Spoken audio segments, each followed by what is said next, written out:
On parle maintenant d'une affaire qui a provoqué une onde de choc, qui a conduit même le Parlement à l'époque à modifier la loi sur l'irresponsabilité pénale. 9 ans après le meurtre de Sarah Halimi, le dossier continue de hanter la justice française. Rappel des faits, cette médecin retraitée de 65 ans est tuée à son domicile parisien dans la nuit du 4 avril 2017 par son voisin, Kobili Traoré. La justice reconnaîtra le caractère antisémite du crime, mais jugera l'auteur pénalement irresponsable en raison d'une bouffée délirante. Résultat, il n'y aura jamais de procès d'assises. Ce soir, je reçois donc l'un des avocats de la famille, Olivier Pardoe. Bonsoir Olivier Pardoe.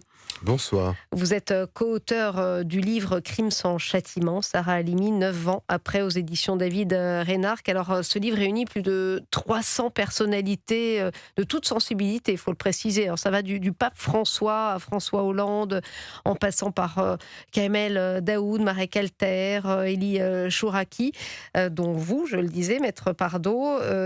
Qu'est-ce qui vous semble le plus insupportable 9 ans après le meurtre de Sarah Halimi, ou le fait qu'il n'y ait jamais eu de procès et donc jamais eu de vraie justice?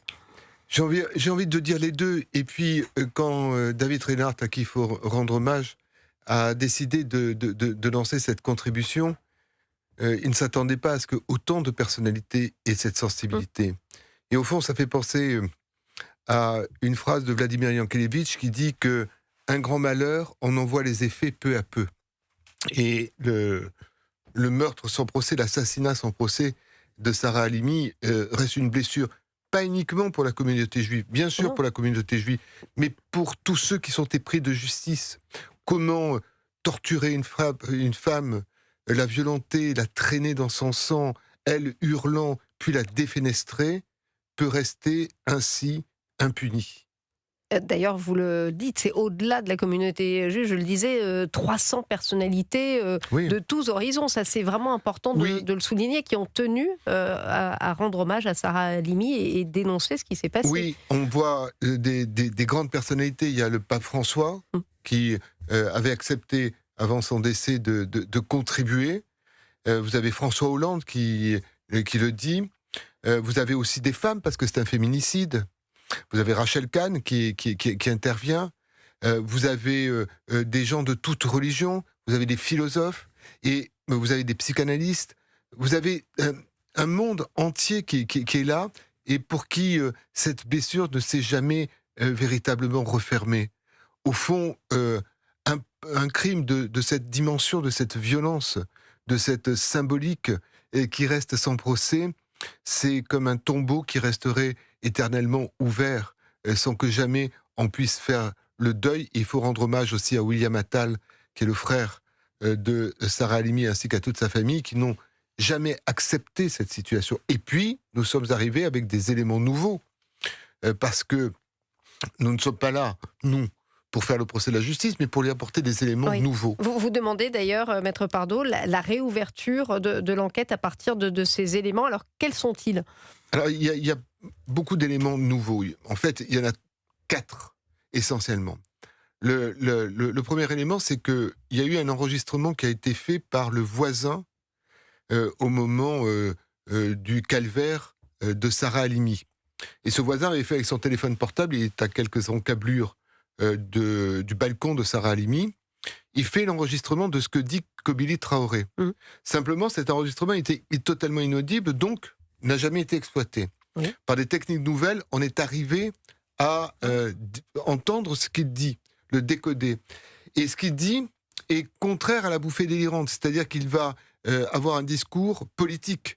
Il va parler d'Abou Mazen. Et Michel Fayad sait que Abou Mazen, c'est le nom de guerre de Mahmoud Abbas. Déjà, pour dire ce nom-là, il faut avoir une conscience politique assez forte. Il va évidemment la traiter de sale juive, il va dire qu'il venge les Palestiniens. Donc, il a un discours. C'est un discours qui est incompatible. Vous n'avez pas une pensée politique et une bouffée délirante. C'est deux choses qui sont contraires. Le deuxième élément, vous admettrez avec moi que vous ne pouvez pas avoir une préméditation et une bouffée délirante. Si vous préméditez votre meurtre, vous l'avez pensé, vous l'avez imaginé. Or, lors de la commission d'enquête de Meyer Habib à l'Assemblée nationale, Meyer Habib à qui il faut aussi rendre hommage, la sœur d'un des meilleurs amis de Kobili Traoré est venue témoigner. Et cette sœur va dire entre les lignes des éléments que nous avons exploités par la suite. Elle va dire, mon frère, meilleur ami de Kobili Traoré, le soir de l'assassinat, a pour la première fois découché de chez lui. Ils sont voisins avec l'appartement de Sarah Halimi. Il est allé dormir à 6 encablures de chez lui, chez sa sœur. Et en réalité, par des confidences qu'elle va faire par la suite à, je crois, un dentiste qui lui-même va faire des confidences, elle va raconter que, au fond, il n'a pas voulu être là parce qu'il savait qu'il allait passer à l'acte ce soir-là et que s'il avait été là, on aurait pu le prendre comme complice. En tout cas, Olivier Pardoe, je le répète, le caractère antisémite, lui, a été caractérisé. C'est effectivement l'irresponsabilité pénale qui a été retenue aujourd'hui, 9 ans après. Pour vous, de quoi cette affaire, ce que vous nous décrivez, est-elle le nom ? Vous savez, quand il y a un meurtre de ce type, mais on pourrait dire l'assassinat des enfants juifs d'Ozar Torah également, il faut bien comprendre une chose qui est terrible, c'est que la France est un des très rares pays au monde, très rare, il se compte sur les doigts d'une main si j'enlève le Moyen-Orient, où on tue des juifs parce qu'ils sont juifs depuis la Shoah. Vous n'avez pas beaucoup de pays où ça se déroule. Vous avez eu la Belgique, vous avez eu les États-Unis, et l'Australie en genre. Et vous avez la France. Et la France en Europe, avec la Belgique dans une moindre mesure, est le lieu du monde où on a le plus tué des gens uniquement parce qu'ils étaient juifs. Uniquement parce qu'ils étaient juifs. Oui, puis il y a 1570 actes antisémites en 2024. Des assassinats qui Vous avez raison. Mais le degré supérieur, c'est l'assassinat, la torture. Il faut entendre ce que j'ai entendu, les cris de cette femme qui hurle à la mort pendant qu'elle est torturée. Encore une fois, il y a des scènes qui sont insoutenables, c'est-à-dire qui va la larder de coups de couteau et puis la traîner sur le balcon pendant qu'elle hurle, et en attendant de bien entendre ces hurlements pour ensuite la défenestrer. C'est là où elle trouvera définitivement la mort. Aujourd'hui, où est Kobili Traoré ? C'est l'autre élément qui est terrible. Récemment, Kobili Traoré, évidemment, quand vous êtes à l'hôpital psychiatrique, au bout d'un moment, on vous soigne. Puis si les médecins, au bout d'un moment, ils constatent que vous n'avez plus guère besoin de soins, donc on lui donne des permissions. Et qu'a-t-il fait au cours de cette permission ? Il est allé avec 2 amis racketter un monsieur qui n'avait pas payé l'achat de la drogue. Il a violenté, torturé, pour qu'il paye. Et voyez-vous, il a été interpellé par les services de police, été placé en garde à vue, et qu'est-ce qu'il a, j'imagine, soutenu que, évidemment, que il n'était pas bien, que sa folie, mais cette fois, ça n'a pas marché. Mieux encore, voyez-vous... Donc là, il est allé en prison, cette fois-ci. Là, il est allé en prison cette fois-ci, mais pour autre cause. C'est heureux. Mais il y est toujours ? Là, en ce moment, il y est encore, mais il demande à retourner à l'hôpital, parce qu'à l'hôpital, c'est confortable. Et en plus, ça, l'hôpital, c'est un lieu où on vous soigne. Et voyez-vous, à l'hôpital, il y a des infirmières, et nous savons également qu'il y a une infirmière juive, et qu'il a demandé expressément à ne jamais être soigné par cette infirmière. Vous voyez la puissance, la puissance de l'assassin. J'avoue que les mots me manquent devant ce genre d'explication. C'est pour ça que le parquet général, à qui nous avons fait porter ce livre, je sais que, voyez-vous, dans d'autres dossiers, par exemple dans le dossier Bruel, vous avez vu que le parquet de Nanterre a réouvert une affaire où il y avait un non-lieu. Dans l'affaire Epstein, après les révélations des Epstein Files, ils ont réouvert le volet français. Nous demandons que tous ces éléments-là que nous donnons, il y en a d'autres que nous donnons, soient examinés au cours de quelque chose. Demander un procès, c'est pas demander la lune. Oui. Je vais donner la parole à Alexandre Lefebvre, mais vous êtes optimiste sur la réouverture ? Ni optimiste, ni pessimiste. C'est un traumatisme pour la justice. Évidemment que nous sommes un peu embêtants à venir comme ça devant la justice qui avait été très décriée à ce moment-là, parce qu'il y avait eu un combat des avocats de l'époque pour reconnaître le caractère antisémite. Cette affaire où les gens n'ont rien compris, c'est-à-dire je prends de la drogue jusqu'à plus soif et donc je suis tranquille. C'est une insulte à la justice. Au fond, cette affaire, c'est un crachat à la justice. C'est ça que je veux réparer. Alexandre Malafaille. Alors la seule bonne nouvelle dans ce que vous racontez, c'est qu'en fait, on n'est pas dans le cas d'un procès en assises qui aurait prononcé un verdict définitif. Là, il faudrait demander un procès en révision, ce qui est beaucoup plus lourd. Vous êtes sur un dossier qui peut être réouvert. On entend que vous apportez des éléments nouveaux. Qu'est-ce qui pourrait faire qu'au bout du compte, ça ne soit pas réouvert ? Alors d'abord, c'est à la sagacité du parquet général de Paris. Le parquet général de Paris va peut-être réouvrir. Je pense qu'il va réouvrir, au moins pour examiner les éléments que nous avançons. Mais vous savez, quand vous rendez dans l'instruction une décision, c'est toujours en l'état. C'est-à-dire que moi, j'ai exercé les fonctions d'instruction quand j'étais magistrat. Vous rendez une décision en l'état. Vous faites un non-lieu en l'état. Si on vous apporte des éléments nouveaux, vous pouvez bouger. Je pense qu'ils bougeront.